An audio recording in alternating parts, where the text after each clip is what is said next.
Franklin Roosevelt ran on a campaign of cleaning up the government, having an honest government.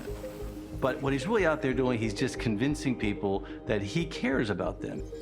Hello there. Franklin D. Roosevelt, running for state senate. Eleanor said when he first started speaking, he spoke so slowly that there were big pauses between everything he said, and she was afraid he would never go on with the speech. Hello, how are you? My niece. Your niece, hello. But then after a while, when he got comfortable and he kept talking and talking, she was afraid he'd never stop speaking. Hello, Franklin D. Roosevelt. He not only found his voice in that campaign, but he found his vocation. He knew there was something inside of him that wanted to make other people's lives better. Roosevelt managed to win as a Democrat, although this was a very conservative Republican area. Roosevelt was not expecting to serve in the New York State Senate for the next 40 years. What he was doing was following in the footsteps of Uncle Teddy. Roosevelt realized that to be successful in American politics, you have to show that you can do something for the national party. So in 1912, when Woodrow Wilson is running for president, in those pre-radio, pre-television days, when candidates required proxies, Franklin Roosevelt is promoting Woodrow Wilson.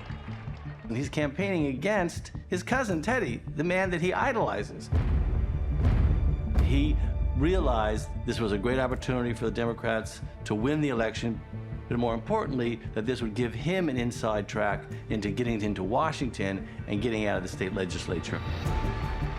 In 1912, there were three candidates: William Howard Taft, who was the incumbent president, former President Theodore Roosevelt, and Governor of New Jersey, Woodrow Wilson. The Democrats win the election. Woodrow Wilson becomes president. And now Franklin D. Roosevelt, having supported Wilson, gets a slot in the Wilson administration. FDR supports Woodrow Wilson without infuriating Uncle Teddy, and pleases Wilson to such an extent that Wilson is willing to give him his wish to become Assistant Secretary of the Navy. That's political talent at a very young age. As the Assistant Secretary of the Navy, the same position his cousin Teddy Roosevelt had, Franklin is elevated to the national stage at a crucial point in history.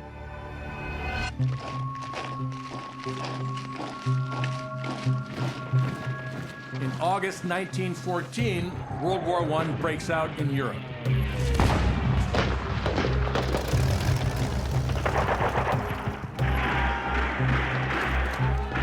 It's hard to imagine in 1914 that the U.S. would ever get involved.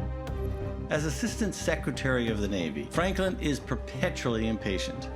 He's convinced during the early years of World War I that America in general, and the Navy Department in particular, are just not doing enough to get ready for war.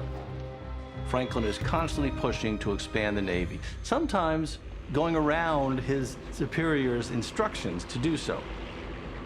In 1915, the Germans sink the Lusitania, one of the most famous and luxurious passenger liners of the time, and there's nearly 2,000 people on board, and nearly 1,200 of those perish, including 123 Americans.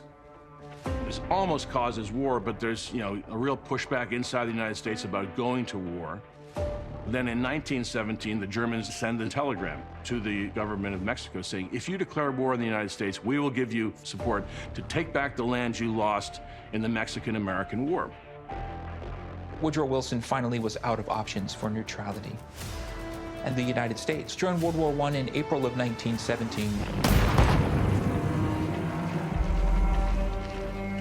But there's a lot of pressure on FDR to go to war the same way Teddy Roosevelt had done during the Spanish-American War. Franklin wanted desperately to be a soldier himself and went to Wilson and asked the president, can I go? And he said, no, you're more important than staying here.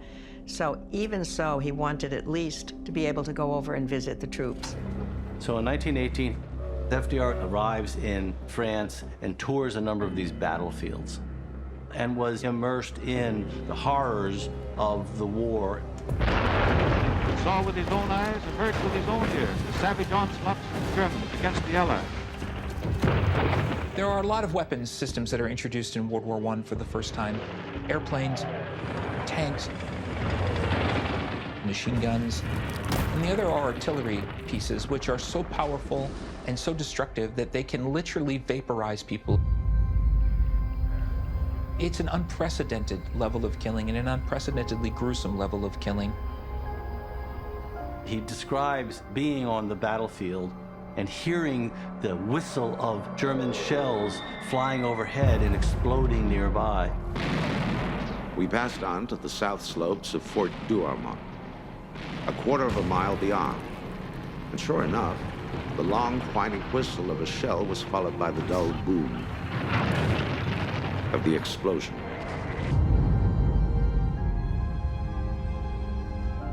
This was a deeply moving experience for him.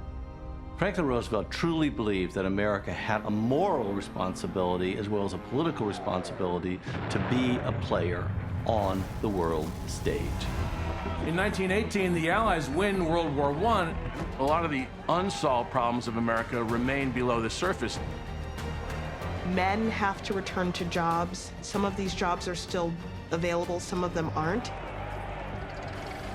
And labor wars are erupting all over manufacturing centers in the United States. And for returning African Americans, what they discovered was that the reign of Jim Crow was even more entrenched. In 1919, Woodrow Wilson suffers a terrible stroke. He's essentially incapacitated for the rest of his term. Franklin's hero, Teddy Roosevelt, has recently died, and Franklin is looking at what is his next step.